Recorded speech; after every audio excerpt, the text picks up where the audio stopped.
Bine ați venit, dragilor din Zodia Capricorn, oriunde v-ați afla în această lume. Sunt, ca de fiecare dată, bucuroasă să fim din nou împreună la o nouă lectură, de data aceasta pentru perioada cuprinsă între 27 iulie până pe 2 august. Așa că, dragilor, toți cei care aveți nu doar soarele, ci și luna, Venus sau poate ascendentul în Zodia Capricorn, această lectură este de asemenea și pentru voi. Ca de fiecare dată, nu uitați, este totuși o lectură general colectivă, așa că vă rog să luați decât ceea ce va rezona cu voi. Încă de la început vreau să vă mulțumesc din suflet tuturor celor care sunteți aici alături de mine și care, prin intermediul like-urilor, comentariilor frumoase, gândurilor voastre bune și fiecărui gest de apreciere care vine din partea voastră, face ca eu să continui acest minunat proiect numit Tarot Flor de Loto. Așa că mii de mulțumiri tuturor pentru tot acest sprijin și pentru tot acest ajutor.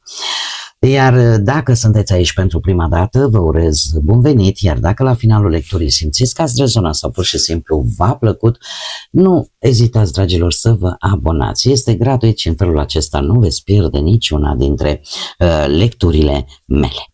Acum, trecând la energia voastră sau la ce este important de știut pentru voi în această ultimă săptămână de alminteri de iulie, avem o persoană brunetă. Ce înseamnă asta? O persoană care poate are tenul mai creol sau părul este negru, are aceste caracteristici mai închise, să spunem, de culoare mai închisă.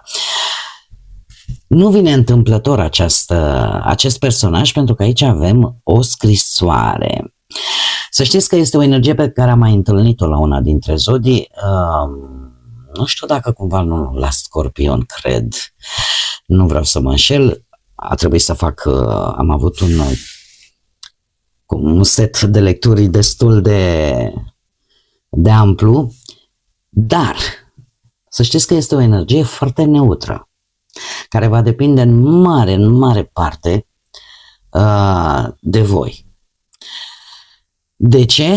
Pentru că avem o scrisoare care posibil să vină de la această energie. Ambele cărți ne prezintă o situație, e ca și cum aceste cărți de oracol Sibila italiană nu ar vrea să dezvăluie, nu ar vrea să influențeze propriile voastre decizii. De ce spun acest lucru? Pentru că ne poate vorbi pe parte pozitivă de cineva de încredere, de poate o legătură bună, pozitivă pentru voi cu această energie. Iar alături în această situație pozitivă avem scrisoarea care îmi cer scuze, care îmi vorbește de documente, informații, ceva ori formal, dar ceva tangibil, ceva care îl puteți vedea, îl puteți atinge. Va fi ceva foarte concret. Pe de altă parte, de asta spun că e o energie neutră, pe de altă parte putem vorbi și de ceva mai negativ. De ce? Pentru că aceeași personaj brunetă ne poate vorbi de iritabilitate, de posibil o perioadă, e adevărat, de scurtă durată, dar care aduce o persoană răzbunătoare, o persoană capricioasă, o întârziere chiar a unei căsătorii, ceva care se suspendă și unde primești această veste. Este într-adevăr foarte provocatoare această energie, chiar și pentru voi. Ce pot să vă spun foarte sigur, că ne vorbește de interacțiunea cu o anumită persoană. Pe de altă parte, ne mai poate vorbi și de o persoană cu un caracter sau cu o energie mai masculină. Cineva foarte hotărât, cineva foarte practic, cineva care joacă un rol important în această săptămână pentru voi. Desigur, scrisoarea clar vorbește de comunicare, de mesaj, de document, de ofertă, de o invitație, un răspuns, o informație care va pune lucrurile în mișcare. Iar împreună, eu aș spune că voi chiar puteți să primiți, cum am mai spus, ori un mesaj de la cineva, ori o discuție să o aveți cu cineva care va influența într-un fel sau altul o anumită situație. De ce? Ce nu ne spune de fapt această energie? Nu ne spune în ce direcție merge această situație. De ce? Pentru că, așa cum am mai spus, poate fi o ofertă foarte bună. Poate să fie o solicitare care pe voi să vă pună pe gânduri. Poate fi un răspuns pe care voi îl așteptați. Sau chiar poate să fie o conversație care să schimbe dinamica dintre două persoane. Tocmai de aceea depinde foarte mult de voi. Că se întâmplă ceva important între voi și o altă persoană, da. Dar cât de favorabil sau cât de dificil va fi, cumva cărțile lasă la latitudinea voastră. Acum, sigur, mulți dintre voi o să-și pună întrebarea, bun, și dacă eu sunt brunet sau brunetă și mă încadrez în această categorie, ce se întâmplă? Dacă aceia dintre voi sunteți bruneți și sunt special domnii, da? Pentru că reprezintă energia masculină, sau doamnele care vă știți așa mai bărbătoase, atunci această combinație îmi poate să-mi spună că voi sunteți cei care inițiați această comunicare. Voi sunteți cei care trimiteți poate acest mesaj, faceți această propunere sau luați legătura cu cineva. Singurul lucru cert, ca să încheiem cu partea asta de energie generală, o să vedem ce ne spune și tarotul, este ideea clară că vorbim de comunicare, vorbim de interacțiune, că există un schimb de informații care vor avea un rol central în această săptămână, dar ceea ce va face diferența este conținutul acestei comunicări și modul în care voi alegeți să răspundeți la el. Și asta depinde foarte mult de fiecare în parte. Haideți să vedem totuși ce ne spune și tarotul. Ce vine pentru dragii mei din Capricorn în săptămâna 27 iulie 2 august, atât pe plan profesional, financiar sau sentimental. Să vedem.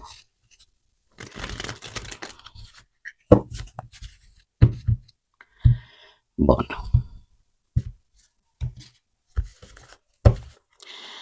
Și avem arcanul major moartea, zodia Scorpion, avem un 3 de bâte, avem moderația zodia Săgetător, avem un 10 de bâte și surpriza săptămânii. Haideți să le și lucruri importante, atât pe plan profesional cât și relațional. Să clarificăm, te rog, pentru dragii mei din Capricorn, arcanul major moartea. Săptămâna 27 iulie, 2 august, clarificăm treiul de bâte, te rog.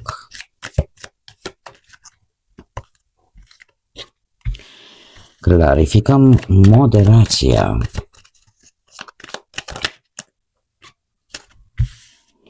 Clarificăm 10 de bâte. Și clarificăm surpriza săptămânii.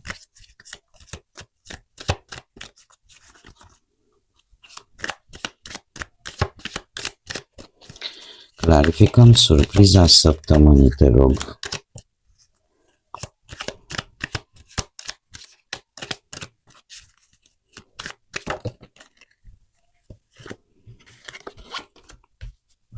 Bun.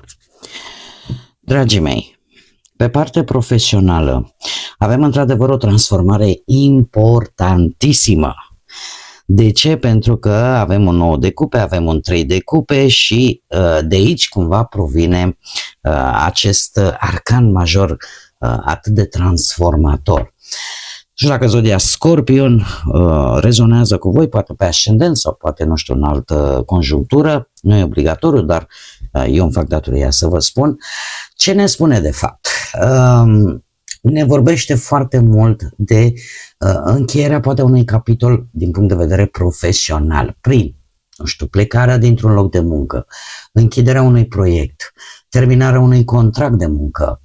E clar că vorbim de o schimbare majoră de direcție pe partea asta muncii, ori că schimbați domeniul de lucru, ori că începeți voi o activitate complet diferită față de ce ați făcut până în acest moment. Poate că unii dintre voi veți simți nevoia să renunțați la un mod vechi de a lucra și vreți să evoluați, vreți să folosiți o metodă nouă, o idee nouă, da? Sau poate pur și simplu să dobândiți și alte responsabilități cu totul și cu totul noi la locul de muncă actual sau în afacerea pe care voi o aveți. E un soi de transformare, dar și de adaptare la ceva cu totul și cu totul nou care vine în viața voastră la nivel profesional. De unde provine această energie atât de puternică? De la un 9 de cupe. Ce îmi spune asta? Că voi ați avut la un moment dat o anumită recunoaștere a muncii pe care voi ați depus-o. Ați finalizat cu brio poate un anumit proiect. Ați văzut că există apreciere din partea superiorilor, poate sau colegilor. V-ați bucurat la un moment dat de o realizare. Și v-ați dat seama că se poate. De ce nu?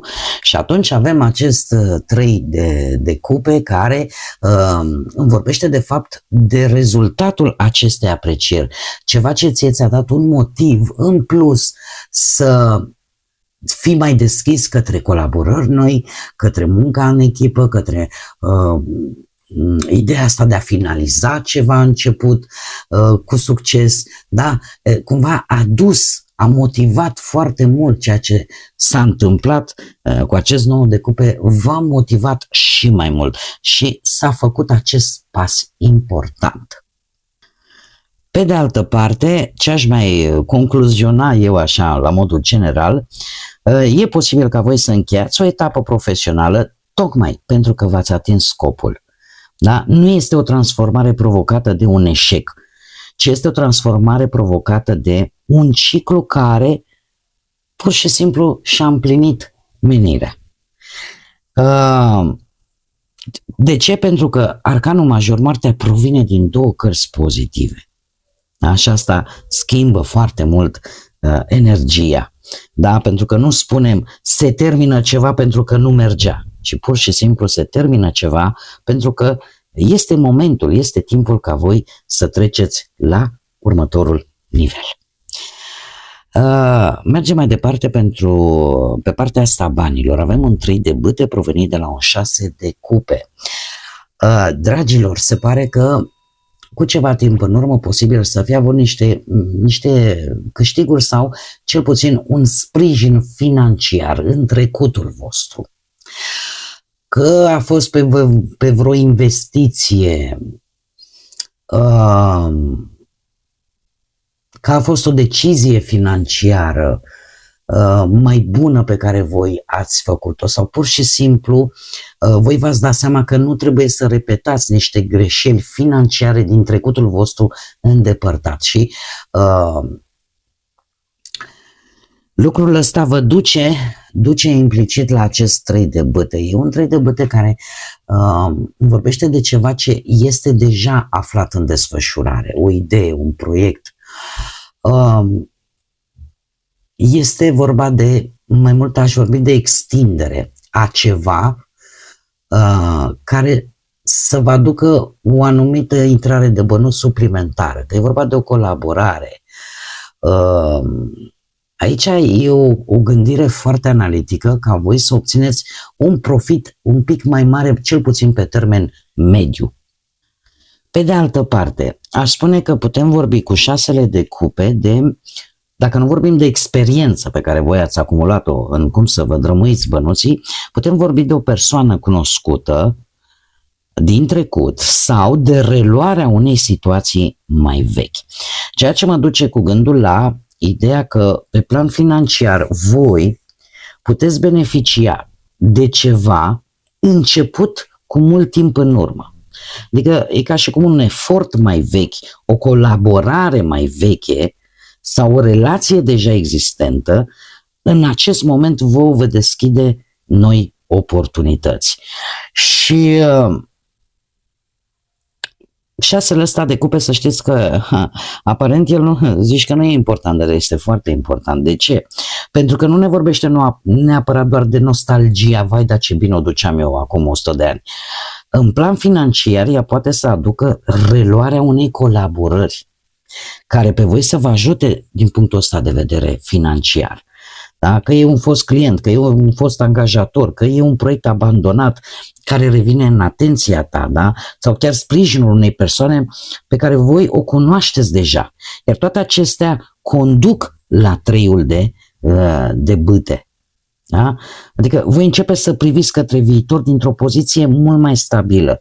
Că e o situație, că e o persoană din trecut, lucrurile astea creează o creștere financiară sau cel puțin noi oportunități ca voi să obțineți, cum am mai spus, un anumit câștig, cel puțin pe termen mediu. Nu este vorba de un câștig rapid, asta trebuie să vă spun încă de la început, ci mai degrabă o dezvoltare care se construiește și care are șanse să fie durabile cel puțin pe termen mediu. Dacă vorbim de relație, avem aici moderația, zodia Săgetător. De unde provine ea? De la o regină de monede, zodii de pământ, la fel ca și voi, Taur, Fecioară sau Capricorn. Și ce ne spune? Păi, această regină, aici puteți fi chiar voi foarte bine, nu, voi sunteți o zodie de pământ. Ce ne spune de fapt această regină de monede? Se pare că în cuplu, la un moment dat, a existat această energie a partenerului loial, grijuliu, stabil. Apare grija față de partener, față de familie, față de construirea unei vieți mult mai stabile împreună. Faptul că poate v-a susținut emoțional și material, dar și emoțional, ați fost acolo unde trebuie. Toate aceste lucruri duc la moderația care ne vorbește de ideea că voi, sau poate ambii parteneri, sau cel puțin unul dintre voi, încearcă să mențină această armonie, încearcă să mențină acest echilibru în relație, poate prin discuții calme, prin, e adevărat, mici compromisuri între voi, da, între parteneri, în așa fel încât această relație să se construiască pas cu pas, așa, fără grabă. Și eu aș zice că este, în această săptămână aveți ocazia să puneți, să faceți un proiect în comun pe termen lung. Este, ca să zicem așa, e un plan pe care voi îl veți discuta, îl veți analiza, este ceva de interesul ambilor parteneri. Mergem mai departe, cei care sunteți singurei. Avem aici un 10 de bâte și avem împăratul, zodia Berbec.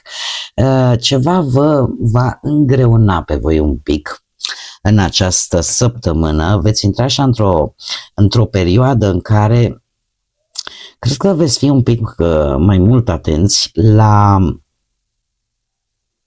ce responsabilități la nivel personal aveți voi, la modul în care voi gestionați poate o anumită posibilă relație, o anumită comunicare cu cineva. Luați-o ca pe, chiar dacă nu o să fie foarte ușor, să-i spunem așa, luați-o ca pe o șansă în care voi să învățați cum să vă organizați în primul și în primul rând timpul și unde să acționați.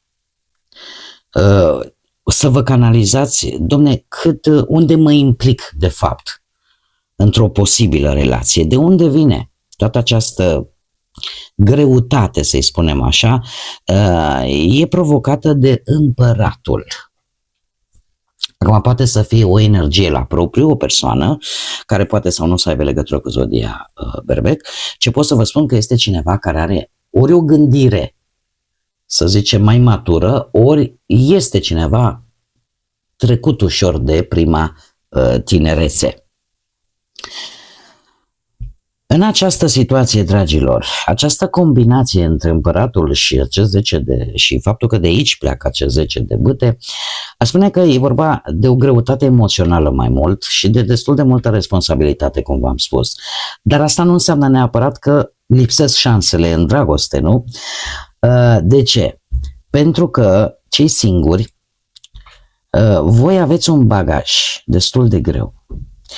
Pot exista oboseală, experiențe din trecut, sentimentul că iubirea pentru voi a devenit oarecum o povară.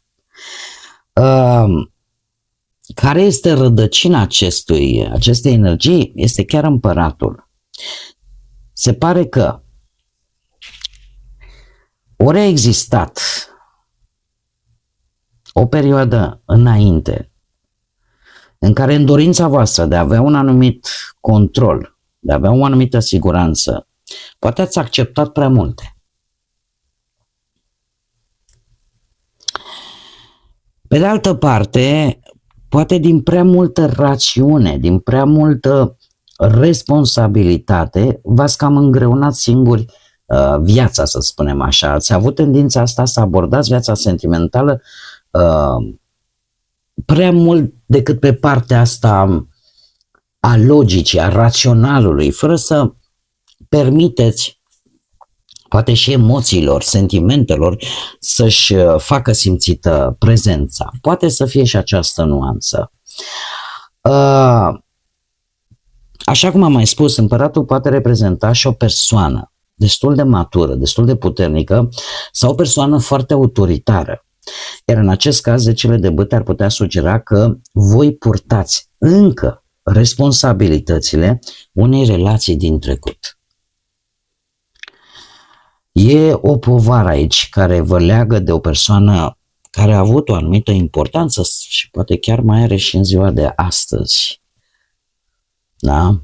Pe de altă parte, putem vorbi de standarde care sunt atât de ridicate încât devine foarte greu ca voi să lăsați pe cineva să se apropie de voi.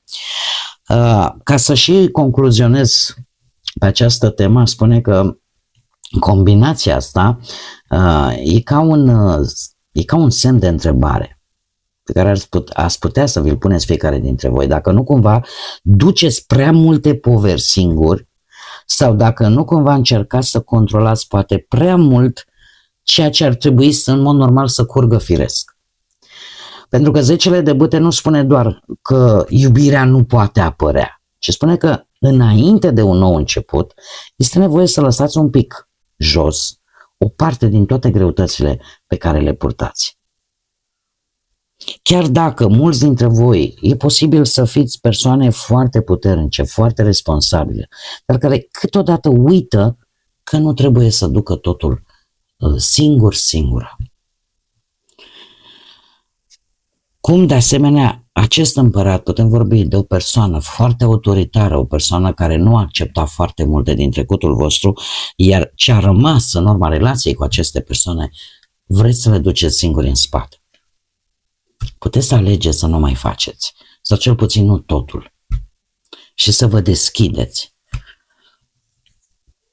Să vă deschideți către acele persoane care ar putea să vă ajute să vă mai ia din aceste greutăți, din aceste responsabilități. Surpriza săptămânii, ce să vedeți, o aduce roata destinului. De unde? De la un as de spade. Dragilor, cum bine vedem și aici fac conexiunea, apare mai ales că apare pe partea surprizei foarte bine cu energia generală a acestei lecturi.